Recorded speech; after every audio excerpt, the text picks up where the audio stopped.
फिर 10,000 राजाओं का संग्राम होगा और संग्राम होने पर जो एक राजा बाद में बचेगा उसी के साथ विवाह संपन्न होगा। 10,000 राजाओं ने मिलकर के जोर लगाया, लेकिन धनुष तिल मात्र भी नहीं हिला। धनुष को टिका नहीं सके, तिल मात्र हिला नहीं सके। प्यारे बहन भाई, जब ऐसा दृश्य हुआ महाराज श्री जनक जी ने देखा, जनकपुरी के सभी लोग, सभी पूर्ववासी, माता सुनैना बड़े व्याकुल हो जाते हैं। महाराज श्री जनक जी बड़े व्याकुल हो गए, मैंने इतना कठिन प्रण क्यों कर लिया है, इतना कठिन मैंने ये प्रण क्यों किया। धनुष किसी से तिल मात्र हिल नहीं सकता।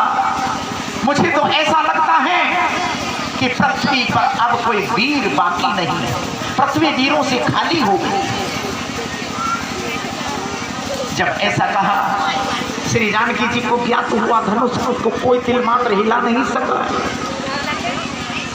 माता श्री जानकी जी की धनुष के पास आती हैं, भगवान शिव से प्रार्थना की है, हे भगवान भोलेनाथ, क्या मुझे कुंवारी रहना पड़ेगा, मेरा विवाह संपन्न नहीं होगा। बहुत प्रार्थना करती हैं और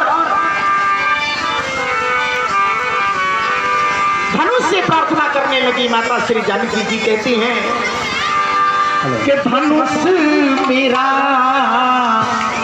कब का दावेदार, आज मैं रही बिना भरता, मेरा कब का दावेदार, आज मैं रही बिना भरता, रही बिना भरता,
श्री जानकी जी बहुत व्याकुल होती हैं।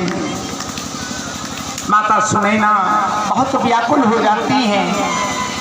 क्यों?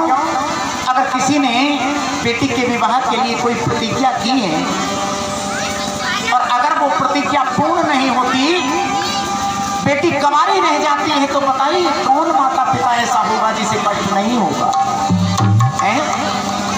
हर माता पिता को दुख होता है, कष्ट होता है। आज महाराज श्री जनक जी की यही स्थिति है। कहने लगे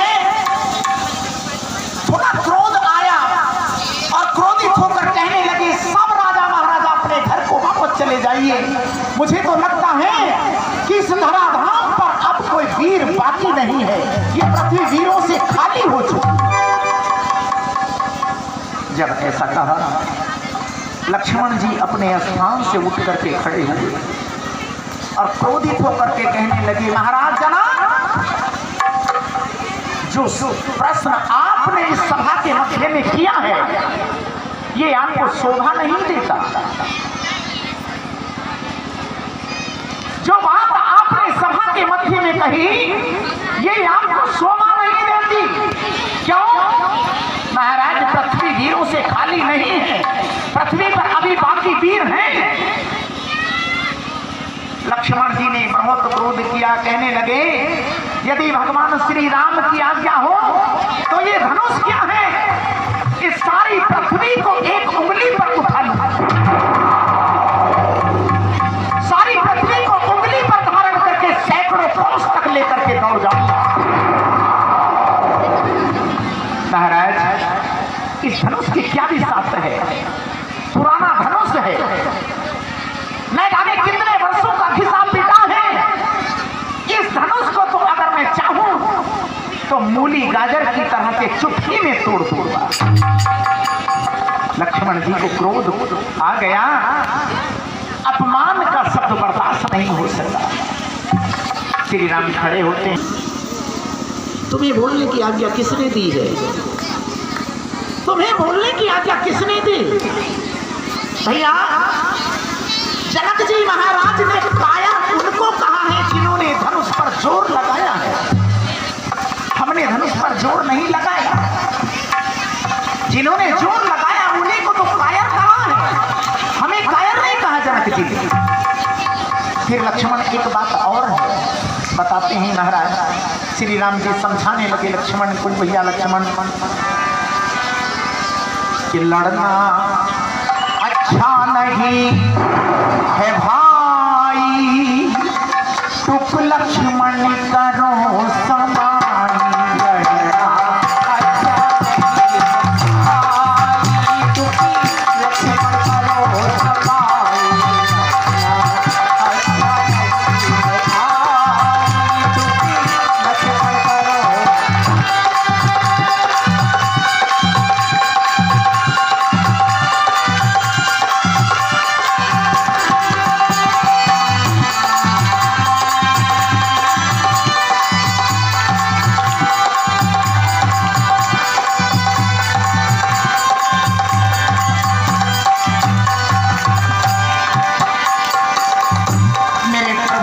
लक्ष्मण को समझाते हैं, भैया सुनो,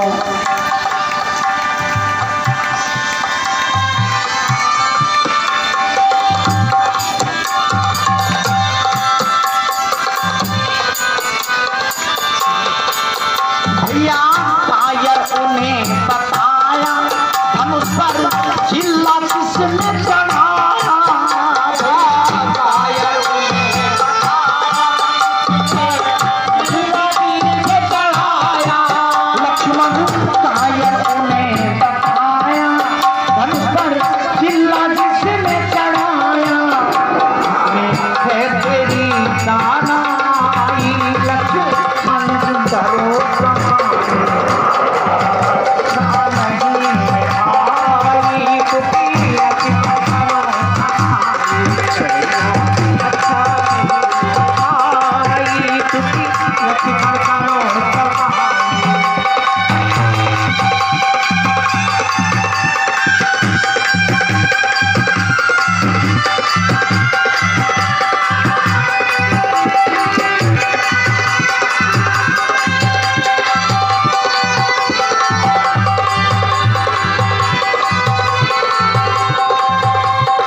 पिताजी सुनेंगे कि लक्ष्मण ने बहुत क्रोध किया महाराज जनक जी के यहाँ, तो भैया बड़ा गुस्सा करेंगे, बड़ी क्रोधित हो जाएंगे, हमसे नाराज भी हो जाएंगे पिताजी।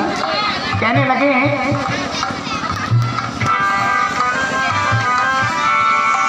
जो पिताजी सुन पाएंगे,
तुम जानते हो जनक महाराज जी का हम पर कोई संदेशा नहीं है, कोई पत्र नहीं है, हम बिना बुलाए आए हैं। और अगर कोई अतिथि बिना बुलाए आता है, किसी कार्यक्रम में बगैर बुलाए जाता है, उसका हक नहीं होता कि वो वहां जाकर के किसी प्रकार की नाराजगी जताए है? या उसका कोई कायदा होता है? नहीं होता। तो श्री राम समझा रहे हैं, लक्ष्मण हमें श्री महाराज जनक जी ने बुलाया नहीं है, हम तो अपने गुरुदेव के साथ यहाँ पर आए हैं। हे भैया, जैसी गुरुदेव की आज्ञा होगी हम वैसा ही करेंगे। क्रोध बैठाया है लक्ष्मण जी को। जब मुनि श्री विश्वामित्र जी ने देखा कि उधर महाराज श्री जनक जी व्याकुल हैं, सारे जनकपुरी के लोग सब बड़े व्याकुल हो रहे हैं, महाराज जनक की प्रतिज्ञा अधूरी रहती है। तब मुनि विश्वामित्र जी ने बड़ा सुंदर अवसर जाना। क्यों? विश्वामित्र तो जानते थे कि श्री राम साधारण पुरुष नहीं है, वो ब्रह्म है, साक्षात ब्रह्म है, वो जानते थे। तब तो आज मुनि विश्वामित्र जी ने भगवान श्री राम जी को आज्ञा दी है। कौन सी आज्ञा?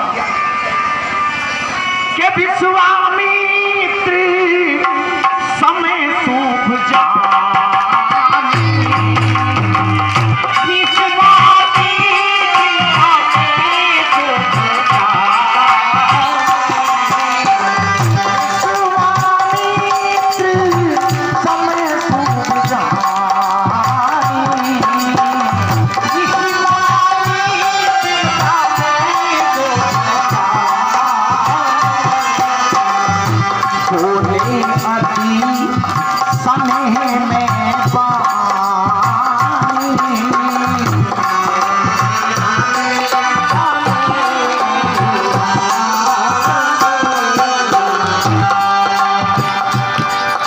विश्वामित्र जी ने कहा, राम बड़ी प्रेम भरी वाणी से कहा, राम उठो, आधे घंटे की उठो, महाराज श्री जनक जी के संदेह का निवारण करो।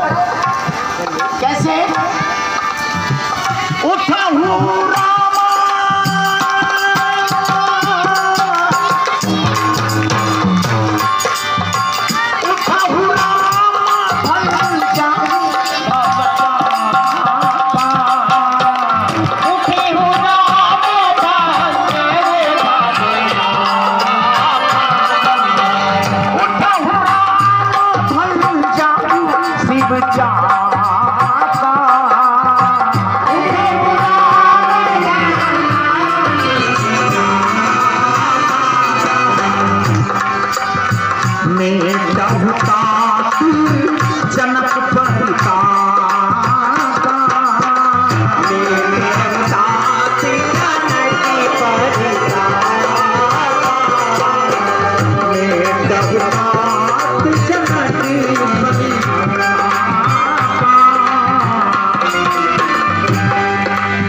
करके महाराज श्री जनक जी के संदेह का निवारण करो।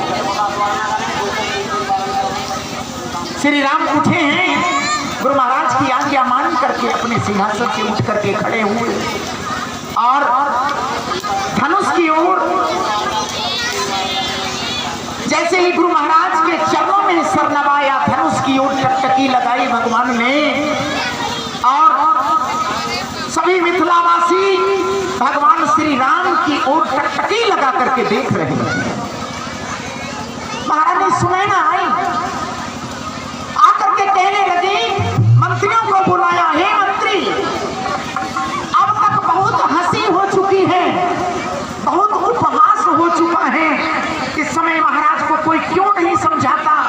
अरे जब बड़े बड़े राजा, रावण जैसे राजा, बाणासुर जैसे राजा जिनके 1000 भुजाएं हैं, बाणासुर जैसे धनुष को उठाने में हार गए, 10,000 राजा धनुष को उठाने में हार गए, तो फिर इन बच्चों से क्यों उपहास कराते हैं? इन बच्चों के लिए क्यों खेल बना रहे हैं महाराज? अब बहुत उपहास हो चुका, कोई समझाइए महाराज श्री जनक राज जी को। माता सुनैना जी की व्याकुलता बढ़ती जा रही है। जब बड़े बड़े राजा धनुष नहीं उठा पाए, ये बच्चे क्या धनुष को तोड़ पाएंगे?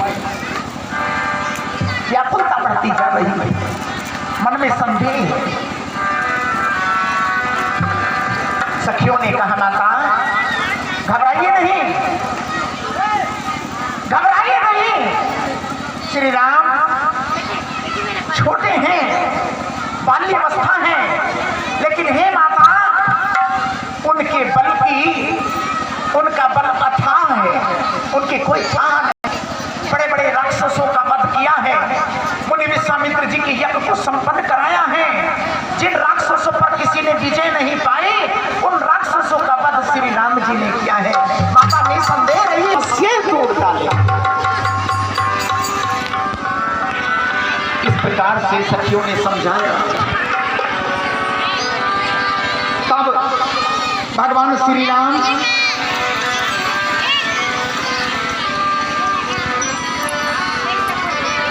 धनुष के निकट आए,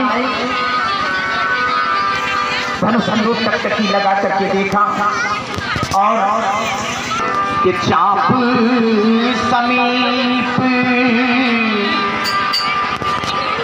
चाप समीप राम जब आए, चाप समीप राम जब आए, चाप समीप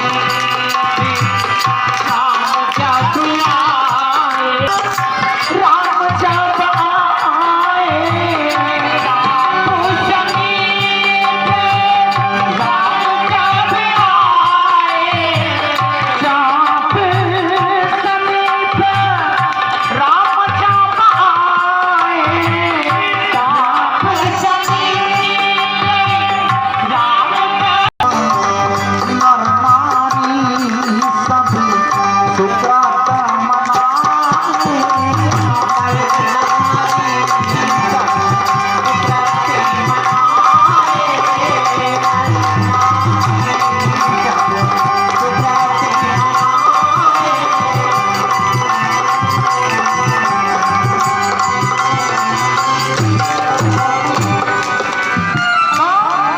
जैसे भगवान धनुष के पास आए, सभी जनकपुरी के पूर्वासी स्त्री पुरुष सब भगवान को याद करते हैं, भगवान का ध्यान करते हैं।